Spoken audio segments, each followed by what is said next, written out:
There's only one time that we would ring fully muffled, and that's for the death of a monarch. Kia ora, we're back at St Matthew in the City with an update on bell muffles. In my last video, I said that we normally ring the bells half muffled, so that's one muffle on one side of the clapper. And that the only time we'd ring fully muffled with both muffles is on the death of a monarch. I'm recording this in September of 2022, and Her Majesty Queen Elizabeth II has just recently died. We're currently in the mourning period, so we're ringing with the bells fully muffled. That is, every bell with two muffles on it except the tenor, which only has one. Our tenor bell, as we call it, is our heaviest bell. It's the number 8 out of the 8 that we have, and it weighs 1,047 kilos. And I'll drop down below what that is in hundredth weights, which is the traditional method of weighing church bells. As part of the commemorations, known as Operation London Bridge, we have tolled the bell, our heaviest bell, 96 times to mark each year that the Queen was alive. We have rung at noon with all the other New Zealand towers to commemorate her death, and on the Friday night we also rang a quarter peal in her memory. And, we will continue to ring in mourning until the day after her funeral. The only exception will be to ring for the announcement of the accession of King Charles III, in which case we will ring open, which means that we take all the muffles off and we ring in celebration. But because we're still in the mourning period, as soon as we finish that, the muffles need to go back on so that we can continue to ring in mourning. Here is a time lapse of us attaching the muffles.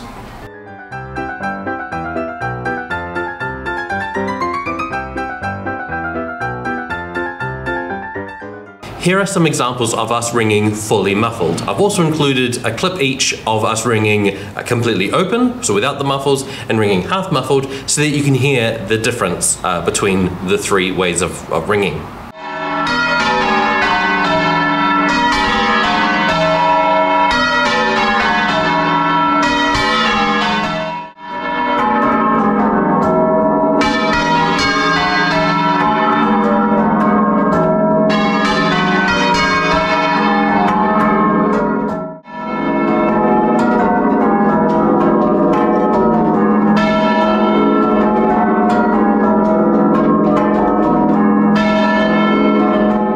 Now you appreciate that this is quite a special occasion for us. We don't often get to ring fully muffled. The last time we were able to ring fully muffled was on the death of Queen Elizabeth's father, George, in February of 1952. That was 70 years ago, and so we haven't exactly had very much practice. As far as I know, there aren't any ringers alive who are ringing for the death of Queen Elizabeth, who also rang for the death of her father. We do, however, have some ringers who are ringing for her death, who rang for her coronation in 1953. We think that this might be the first time that we've ever rung for the death of a monarch. In the last century, there have been deaths of monarchs in 1951, 1936 and 1910. But during that time, the Tower hasn't always had a permanent band. So we haven't always had the ringers to be able to do this.